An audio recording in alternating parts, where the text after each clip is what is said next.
आज की कहानी है एक योगी की। वो योगी जो धर्म की सनातनी परंपरा के अनुसार दुनियावी मोह माया और भोग विलास का त्याग कर संन्यास धारण करता है, और वो भी मात्र 22 साल की उम्र में। एक योगी की दीक्षा के साथ वो खुद को धर्म और समाज के लिए समर्पित करता है और 19 साल बाद उस योग के साथ सत्ता की ऊंची कुर्सी पर विराजमान होता है। बड़ी दिलचस्प है इस योगी की ये यात्रा, जिसमें साधना पहले खुद को भुला देने की होती है और फिर मंजिल तय होती है सियासत में खुद को पा लेने की। पाकिस्तान अच्छा लगता है, पाकिस्तान चले जाए, हम उसको रोकेंगे नहीं। अगर वो चाहेगा तो उसको जाने का किराया भी मुहैया करा देंगे। मैं आदित्यनाथ योगी ईश्वर की शपथ लेता हूं कि मैं विधि द्वारा स्थापित भारत के संविधान के प्रति सच्ची श्रद्धा। नमस्कार, आपके साथ मैं हूं सईद अंसारी। आदित्यनाथ योगी जो गोरखनाथ मठ के महंत से उत्तर प्रदेश के मुख्यमंत्री बन चुके हैं। योगी के जीवन में ये तीसरा बड़ा मोड़ है। एक, जब 22 साल की उम्र में योगी की दीक्षा हुई, और दूसरा वो जब 26 साल की उम्र में योगी सांसद बने, और तीसरा जब वो 44 साल की उम्र में उत्तर प्रदेश जैसे बड़े राज्य के मुख्यमंत्री बने। इस मोड़ से जो योगी का सफर शुरू होता है वो कुछ बदल देने वाला है। एक हिदायत पर सियासत भी और एक इशारे पर इसकी विरासत भी। मैं आदित्यनाथ योगी ईश्वर की शपथ लेता हूं कि मैं विधि द्वारा स्थापित भारत के संविधान के प्रति सच्ची श्रद्धा और निष्ठा रखूंगा। उत्तर प्रदेश की सियासी विरासत तो इस योगी की दस्तक के साथ ही अपनी राह बदल गई। आखिर उसकी कुर्सी पर पहली बार गेरुआ वस्त्र पहने कोई सन्यासी, कोई योगी विराजमान हुआ है। जो एसपी एसएसपी हैं उनके अंतर्गत है। वो दिन में कहाँ काम करेंगे, किधर जाएंगे, ये तो वो तय करते हैं। पुलिस के पास जो वाहन हैं उनकी स्थिति क्या है? दोनों गाड़ियां हैं हमारे पास। एक मेन थाना जो इंस्पेक्टर की गाड़ी है सर, और एक सेकंड ऑफिसर की गाड़ी है सर। सियासत के इस योगी के अपने तेवर हैं, विचारों की अपनी धारा है, उसके साथ अपनी आस्था और परंपराओं की विरासत है। और इसकी पूरी धाक धमक के साथ आदित्यनाथ की शपथ मठ और चुनावी क्षेत्र के दायरे से बाहर पूरे सूबे को साधने की है। ये साधना कोई संयोग नहीं, बल्कि 23 साल पहले दीक्षा के साथ ही सन्यासी के सपनों में गूंथ दिया गया था।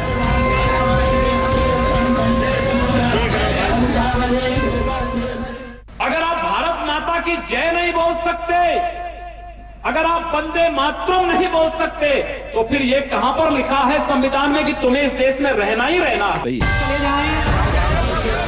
वो सपना इस सन्यासी की सियासत में 2 दशक तक करवट बदलता रहा। चुनाव दर चुनाव मिलती जीत के साथ वो आकार बदलता रहा। तमाम अड़चनों के बीच भी वो योगी की आकांक्षाओं में बना रहा। लोकतंत्र में याद रखना, जनता की भूमिका मूक दर्शक की न हो। अगर चुनावी सियासत की बिसात पर देखें तो मंसूबा 1998 से लेकर 2014 तक अजेय रहा। 26 साल की उम्र में सांसद चुने जाने के बाद आदित्यनाथ कभी हारे नहीं, बल्कि एक महंत के रूप में अपनी परंपराओं का परचम लहराते पूर्वांचल की दर्जनों सीट पर औरों की हार जीत का समीकरण भी साधते रहे।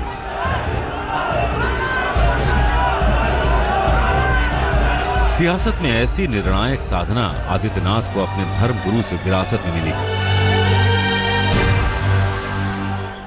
कश्मीर में कश्मीरी पंडितों को व्यापक पलायन के लिए मजबूर होना पड़ा था। तो मेरे माथे पर एक चिंता होती है इस बात की कि कहीं ऐसी स्थिति तो नहीं कि आने वाले समय में हमें यह सुनना पड़े कि पश्चिमी उत्तर प्रदेश का हिंदू भी विस्थापित हो गया, समाधि शिविरों में रह रहा है। गोरखनाथ मठ के पूर्व महंत और धर्मगुरु अवैधनाथ से मिली उस विरासत में आदित्यनाथ विवादित होने की हद तक पहुंचे। धर्म और राजनीति को लेकर उनकी मान्यताएं कई बार पार्टी लाइन से बेपरवाह हुई, तो कई बार उसकी गूंज बगावती सुरों में सुनाई दी। अलग अलग मौकों और मंचों पर योगी के बोल कुछ ऐसे बेबाक रहे। अगर एक हिंदू को मारेंगे तो 100 को हम भी मारेंगे। वहां जिस प्रकार का व्यवहार करेगा उसका 100 गुना हम लोग करेंगे। अगर वह एक हिंदू बालिका को ले जाएंगे तो कम से कम 100 मुस्लिम बालिकाओं को।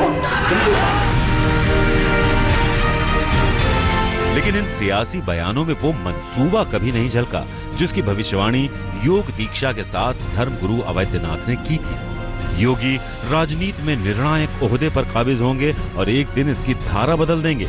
ये एक गुरु की एक कामना थी। उसे आदित्यनाथ के सियासी योग ने आखिरकार साक्षात कर दिखाया।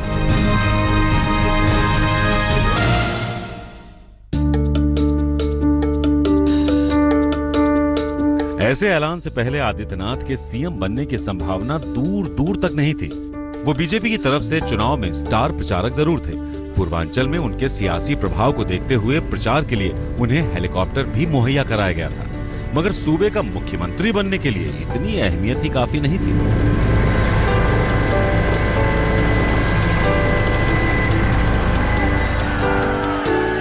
ऊपर से तब और जब चुनाव के दौरान कोई चेहरा या किसी की दावेदारी साफ न हो। नतीजे आए तो इसके दावेदार भी कई योगी से ज्यादा सर्वमान्य सामने आए। कयास राजनाथ सिंह से लेकर केशव प्रसाद मौर्य और मनोज सिन्हा जैसे चेहरों को लेकर लगाए गए, लेकिन अंतिम मुहर योगी के उन्हीं मंसूबों पर लगी जो चुनावी सियासत के बीच कहीं भूमिगत थे। यहाँ पर स्कूलों की बाउंड्री वाल नहीं बनती है, चिकित्सालयों की बाउंड्री वाल नहीं बनती है, लेकिन कब्रिस्तान की बाउंड्री वाल जरूर बन जाती है। भारतीय जनता पार्टी जीतेगी तो भारतीय जनता पार्टी सड़क, बिजली, पानी, शिक्षा, स्वास्थ्य, नौजवानों की नौकरी के साथ साथ भारतीय जनता पार्टी ने अपने चुनाव घोषणा पत्र में कहा है हम संवैधानिक दायरे में रह करके मर्यादा पुरुषोत्तम भगवान श्री राम के भव्य मंदिर के निर्माण का मार्ग भी प्रशस्त करेंगे। तब चुनावी गहमागहमी में योगी के ऐसे बयानों को उनकी सियासत और फितरत से जोड़कर छोड़ दिया गया। योगी तो ऐसे बोलते ही रहते हैं, लेकिन इसमें बढ़ती सियासी ताकत और हैसियत की गूंज कुछ और थी। वो गूंज बहुमत के साथ ऐसी निर्णायक हुई कि चुनावी सियासत के बाद सत्ता की धुरी बदल गई।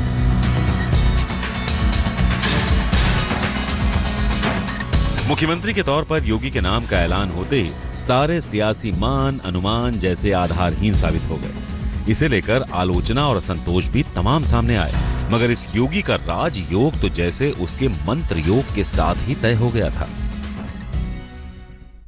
मंत्र योग से लेकर राजयोग तक 4 पड़ाव माने जाते हैं संन्यास में। इसका जिक्र गोरख शतक में मिलता है, जिसकी परंपरा में बने एक मठ के महंत हैं आदित्यनाथ योगी। पहला मंत्र योग, दूसरा हठ योग, तीसरा लय योग और चौथा राजयोग। तो आइए चलिए सियासत के इस योगी के सफर पर भी संन्यास के इन्हीं पड़ावों के साथ देखते हैं।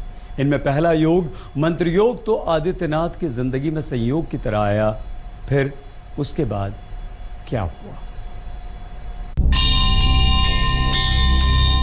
अनाश्रितः कर्म फलम कार्यम कर्म करोति यः च सन्यासी च योगी च न निर्निग्न च क्रिया।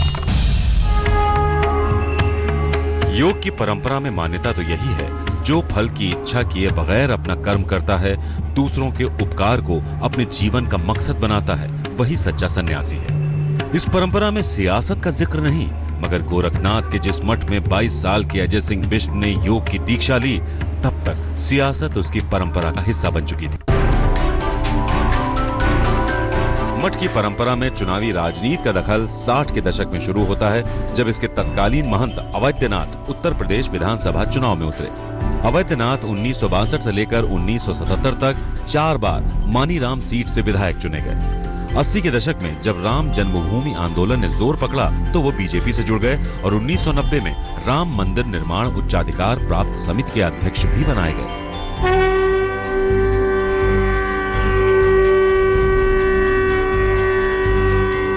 इस दौरान महंत अवैधनाथ 2 बार गोरखपुर सीट से सांसद भी चुने गए और 2014 में देहांत तक राम जन्मभूमि विवाद के निपटारे के लिए कोशिश करते रहे। इसी दौरान पौड़ी गढ़वाल जिले के पंचूर गांव के रहने वाले अजय सिंह बिष्ट नाम के नौजवान से प्रभावित हुए। अवैधनाथ उन्हीं के बगल के गांव कांडी के रहने वाले थे और दूर की रिश्तेदारी में भी पड़ते थे, लेकिन उनके प्रभाव में अजय सिंह बिष्ट योगी आदित्यनाथ बन जाएगा, ये किसी ने सोचा भी नहीं था।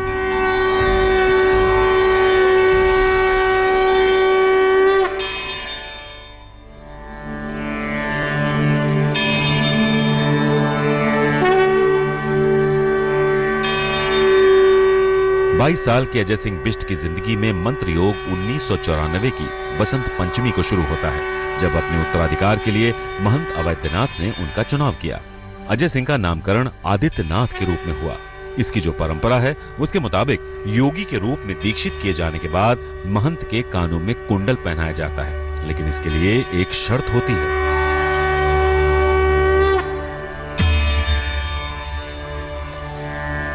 कुंडल पहनाने के लिए गुरु अपने शिष्य का कान छेदता है।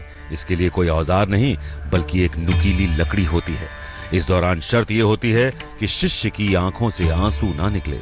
अजय सिंह बिष्ट योगी बनने की इस शर्त पर खरे उतरे, एक योगी महंत के तौर पर भी और सियासत में अवैधनाथ की विरासत में भी। तो इस तरह 22 साल के अजय सिंह बिष्ट गोरखनाथ मठ के छोटे महाराज बन गए। तब सबके मन में जिज्ञासा थी, आखिर ये नौजवान योगी है कौन? उत्तर प्रदेश के नए मुख्यमंत्री आदित्यनाथ योगी की संन्यास से लेकर सियासत के राजयोग तक बेहद दिलचस्प है योगी का सफर। पौड़ी गढ़वाल जिले में एक दूर दराज के एक गांव का एक आम नौजवान, जिसके पास कॉलेज की पढ़ाई तक का कोई मकसद नहीं था, वो नौजवान सत्ता के शिखर तक पहुंच जाता है। आज ये बात उसकी विचारधारा से अलग उसे खास बना देती है। तो चलिए हम आपको लिए चलते हैं योगी के उस दौर में जब वो अपने इलाके में भी गुमनाम हुआ करते थे।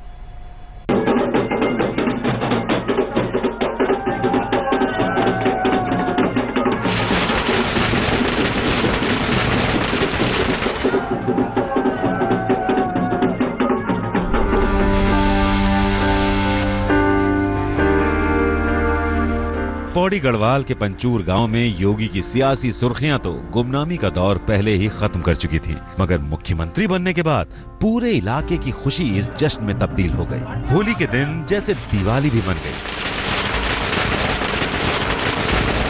योगी बनने के बाद आदित्यनाथ हालांकि गांव कम ही जाते हैं, मगर इस जश्न के बीच उनकी मौजूदगी न होते हुए भी हर तरफ दिखाई दी और इसके साथ तमाम कहानियां भी गूंजी, जिसे योगी अपने पीछे इन पहाड़ों के बीच छोड़ गए हैं।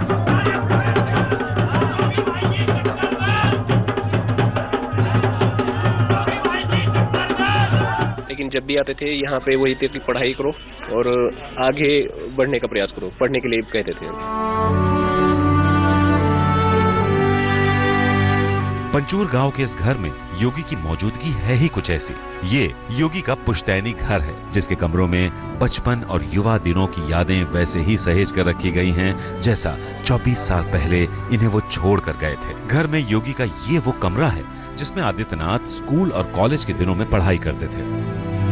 वो अलमारी आज भी उनकी किताबों और नोट से भरी हुई रखी है। दरअसल ये वो निशानियां हैं जो आदित्यनाथ के युवा दिनों को साक्षात करती हैं।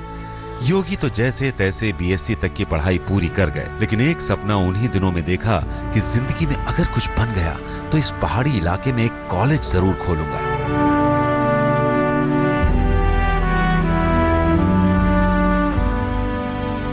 सबसे बड़ा जो योगदान रहा महाराज जी का कि यहाँ पर जो शिक्षा दी उन्होंने, और जिसके कारण हमारी बेटियां जो कभी 12th के बाद एक स्वप्न जैसा था कि पढ़ नहीं पाती थी, और संभवतः कभी कभी पेरेंट्स को, माता पिता को इसके लिए पलायन करना पड़ता था, वो पलायन रुका और हमारी बेटियां शिक्षित हुई।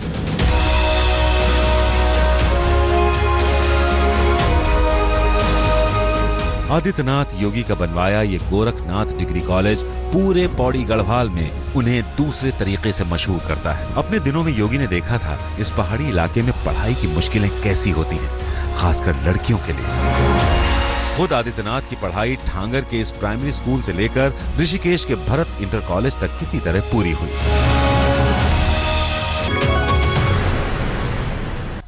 तो आइए कहानी के इस हिस्से में आपका फिर से स्वागत। संन्यास से सियासत तक ये एक योगी की कहानी है, योगी आदित्यनाथ, जो आज उत्तर प्रदेश की कमान संभाल रहे हैं। गोरखनाथ मठ की मेहनती से लेकर देश के सबसे बड़े सियासी राज्य का मुख्यमंत्री बनने तक का ये सफ़र बेहद दिलचस्प है। और इसके किस्से वो कहीं तल्ख मिलते हैं तो कहीं कट्टर दिखते हैं और कभी वो संसद में आंसू की तरह पिघलते भी दिखते हैं। ऐसे ही अफसानों से तैयार होता है आदित्यनाथ योगी का ये स्वरूप। सर मुझे बोले डोंट बी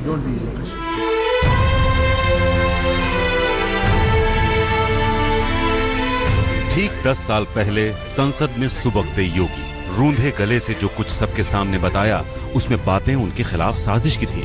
मुद्दा राजनीतिक पूर्वाग्रह से भरी पुलिसिया कार्रवाई का था। योगी के आंसुओं में उनका खौफ साफ था, लेकिन उस गुहार में योगी का एक गुमान भी नुमाया था। वो विजेता भाव था एक योगी से लोकसभा सांसद बनने का, वो भी 3 बार लगातार बढ़ते जीत के अंतराल के साथ। पहली बार मैं 25,000 वोटों से जीता था, दूसरी बार 50,000 से जीता और तीसरी बार लगभग 1.5 लाख मतों से मैं गोरखपुर से चुन करके आया हूं। लेकिन तब आंसुओं में तरबतर योगी को देख दुनिया हैरान थी। गोरखपुर में अपराजेय माने जाने वाले योगी को ऐसा क्या खतरा मंडराने लगा? पिछले कुछ समय से महोदय राजनीतिक विद्वेष के तहत मुझे जिस प्रकार से राजनीतिक पूर्वाग्रह का शिकार बनाया जा रहा है, सर मुझे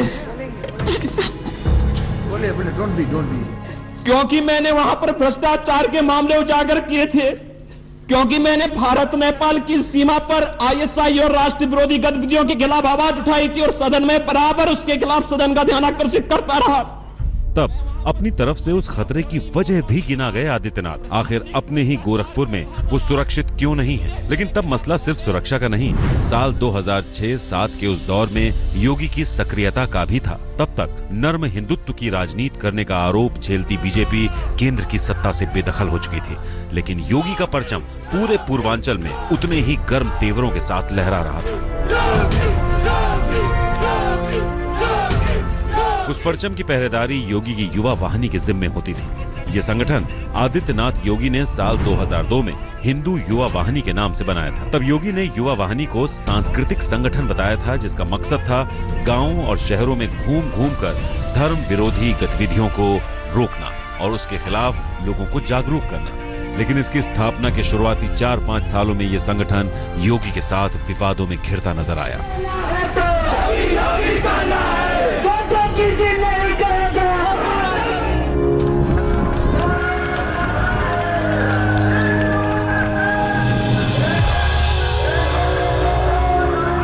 हिंदू वाहिनी के साथ योगी का प्रभुत्व पूरे पूर्वांचल में बढ़ता गया, लेकिन उन पर खतरे भी उसी अनुपात में बढ़ते गए।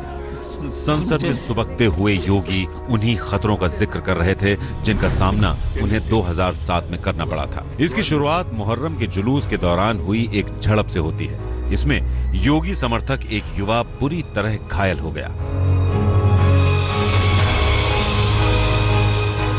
इसे लेकर तनाव इतना बढ़ा कि पूरे शहर में कर्फ्यू लागू कर दिया गया, लेकिन योगी की जिद थी कि वो अस्पताल में भर्ती उस युवक से मिलने जाएंगे। डीएम ने इसकी अनुमति नहीं दी तो योगी ने समर्थकों के साथ अपनी गिरफ्तारी दी। गिरफ्तारी के बाद योगी को 2 हफ्ते की न्यायिक हिरासत में भेजा गया तो समर्थक और भी उग्र हो गए। गोरखपुर रेलवे स्टेशन पर कई गाड़ियों को फूंक दिया गया। योगी रिहा कर दिए गए, लेकिन तनाव बना रहा। इस क्रम में उन पर एक हमला जानलेवा भी हुआ।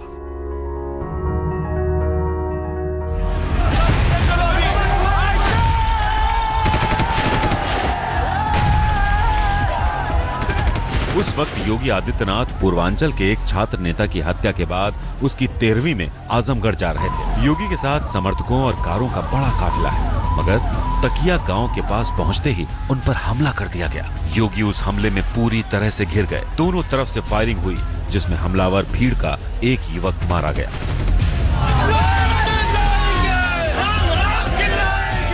मामले ने आजमगढ़ और आसपास के इलाके में सांप्रदायिक रंग लेना शुरू कर दिया। आजमगढ़ से लेकर गोरखपुर तक दंगे भड़क गए। इस मामले में योगी समेत उनके तमाम समर्थक नामजद हुए। इसके बाद पुलिस ने पीएसी लगवाकर योगी के ठिकानों पर दबिश देना शुरू किया। बड़े पैमाने पर योगी समर्थक जेल भेजे गए, लेकिन उनकी लोकप्रियता पर कोई असर नहीं पड़ा।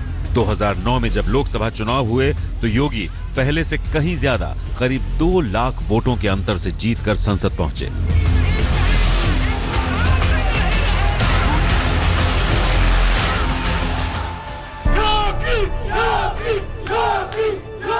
सियासत में मिले बहुमत ने योगी की हैसियत एक ऐसे कद्दावर नेता की बना दी जो जहां खड़ा होता सभा वहीं शुरू हो जाती।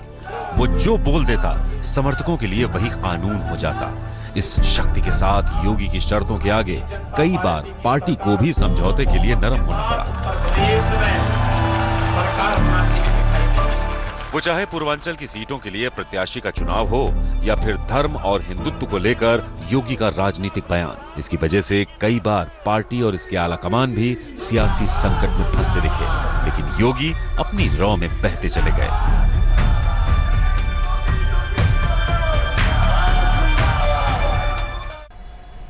आदित्यनाथ योगी की ये तेवर उनके सियासत में कभी नर्म नहीं पड़े। एक सन्यासी के तौर पर अगर वो धर्म के प्रचार प्रसार में भूमिका निभाते हैं तो एक राजनेता के तौर पर भी हिंदुत्व की राजनीति के पैरोकारी खुलेआम करते हैं। योगी का ये रंग 2017 के चुनाव प्रचार में भी अपने चरम पर दिखा। तब उनका नाम मुख्यमंत्री के तौर पर कतई तय नहीं था। राष्ट्रवाद के साथ धर्म का परचम और इसके फायर ब्रांड प्रचंड प्रहरी आदित्यनाथ योगी सियासत में अपनी पहचान कुछ ऐसी बनाई है इस सन्यासी ने। ऐसा नहीं है ये योगी की पुरानी छवि है और इसे कुरेदा जा रहा है। ये योगी का भूतकाल नहीं, बल्कि ये अंदाज सीएम बनने के पहले तक के वर्तमान का है। योगी की ये छवि ऐसी थी जो उनके सीएम बनने की राह में रोड़ा हो सकती थी, लेकिन आदित्यनाथ की सियासत ने साबित किया बहुमत मिल जाए तो राजनीति में कुछ भी असंभव नहीं। मुख्यमंत्री के तौर पर अगर स्वीकार्यता को लेकर सवाल भी खड़े होते हैं तो वो सिरे से खारिज हो जाते हैं।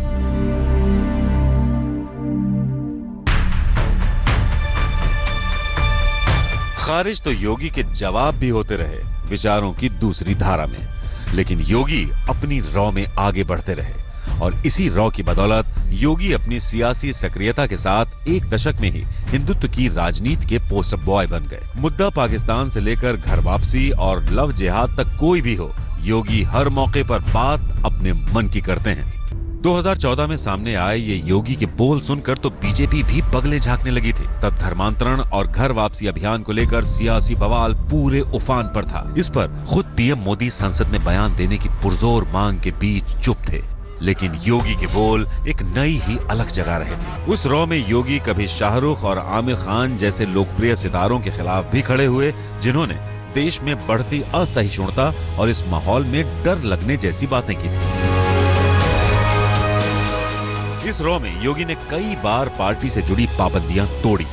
राष्ट्रवाद से लेकर राम मंदिर जैसे मसलों पर योगी अक्सर पार्टी लाइन से अलग बयान देते रहे। मुजफ्फरनगर दंगे से लेकर दादरी हत्याकांड तक योगी का स्टैंड अपने अंदाज में आक्रामक रहा। ऐसे बयानों की वजह से योगी बीजेपी की मुख्य धारा में अलग थलग दिखते, लेकिन धाक उनकी हमेशा पार्टी की धुरी पर जमी रही।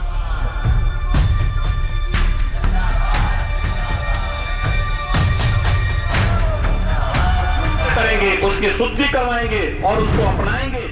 बीजेपी की राजनीति में योगी की ये धाक 2002 के उस दौर में भी कम नहीं थी जब उन्हें सांसद बने हुए 4 साल ही हुए थे। योगी तब सांसद से ज्यादा गोरखनाथ मठ के महंत और उनकी परंपरा के मुताबिक अयोध्या में कार सेवा और मंदिर से जुड़े दूसरे अभियानों में सक्रिय हुआ करते थे। इसी दौरान फरवरी 2002 में गुजरात के गोधरा में दंगे भड़के। हालात पूरे देश में संवेदनशील हो गए। तब आदित्यनाथ योगी कई वजहों से सुर्खियों में आए। एक तो पूरे इलाके में समर्थकों के साथ सभाएं और दूसरे योगी के वो बयान जिसमें एक के बदले 10 विकेट गिराने जैसी बात करते हुए सुने गए योगी। एक हिंदू का खून बहेगा तो एक हिंदू के खून के बदले आने वाले समय में हम प्रशासन से एफआईआर दर्ज नहीं करवाएंगे, बल्कि कम से कम 10 ऐसे लोगों की हत्या उससे करवाएंगे जो लोग वो योगी विरोध के बावजूद तब सियासत की धुरी से नहीं डिगे, आज तो वो इसकी कमान संभाल रहे हैं।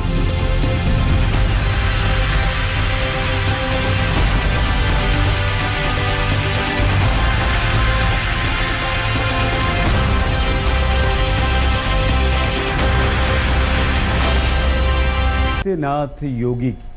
उत्तर प्रदेश का मुख्यमंत्री बनने के बाद जिस तरह से इस सन्यासी की सुर्खियां बन रही हैं, वो सियासत में बहुत कुछ बदल देने वाली हैं।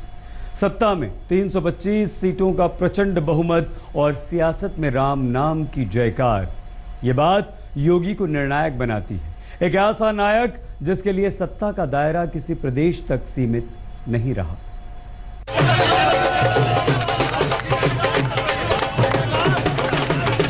कल तक मठ के महंत और सांसद आदित्यनाथ योगी का मतलब अब समर्थकों के लिए कुछ ऐसा है। गोरखपुर में जमा हुए ये वो लोग हैं जो मुख्यमंत्री बनने के बाद अपने योगी के दर्शन के लिए आए।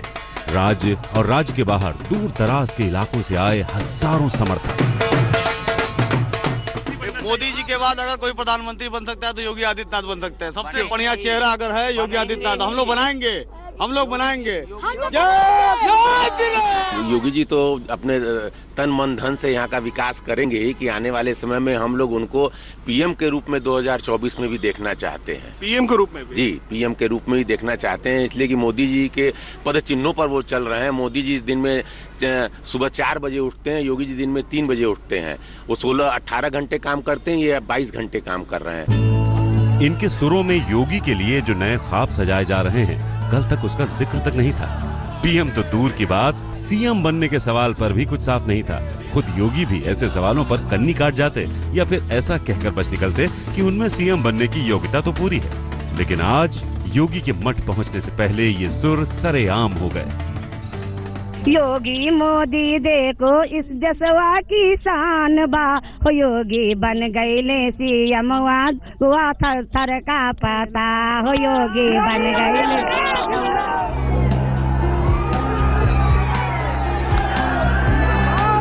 मुख्यमंत्री पद की शपथ लेने के बाद आदित्यनाथ योगी 2 दिन की यात्रा पर गोरखपुर पहुंचे तो उसके पहले ही समर्थकों का ये उमाड़ बहुत कुछ कह जाता है। एक इशारा तो ये कि जिस मठ ने उन्हें धर्म की दीक्षा, सियासत की सीख दी, उस पर अमल के लिए सियासी ताकत इससे बढ़कर और क्या हो सकती है।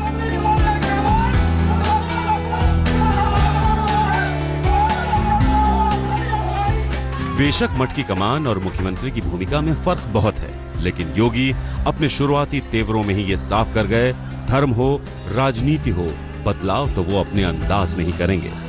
थाने में औचक निरीक्षण से लेकर अवैध बूचड़खाने फौरन बंद करने का फैसला और एंटी रोमियो स्क्वाड की सक्रियता से लेकर दफ्तर में साफ सफाई को लेकर योगी की सख्ती ने जैसे साफ जता दिया।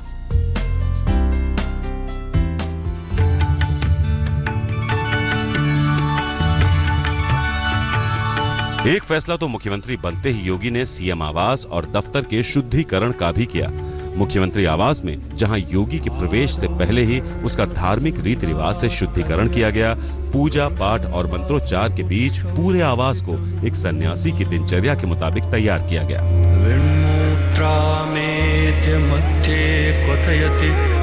तो दफ्तर के लिए भी योगी ने कुछ कायदे आते ही साफ कर दिए। योगी ने दफ्तर में प्रवेश के साथ ही अपने तमाम अधिकारियों को ईमानदारी और कर्तव्य निष्ठा की शपथ दिलवाई। सचिवालय में फैली गंदगी देखी तो फौरन निर्देश नए जारी किए। दफ्तर के गलियारों में पान गुटखे की पीके और मेज पर फटी पुरानी फाइलों का अंबार अब नहीं चलेगा। दरअसल सियासत और सत्ता में योगी की असल कहानी भी यहीं से शुरू होती है। अभी तो आगाज है, देखते रहिए आगे की कहानी के पन्ने कैसे कैसे पलटते हैं, बदलते हैं। कहानी में फिलहाल इतना ही। देश और दुनिया की हर अहम खबर के लिए आप देखते रहिए आज तक।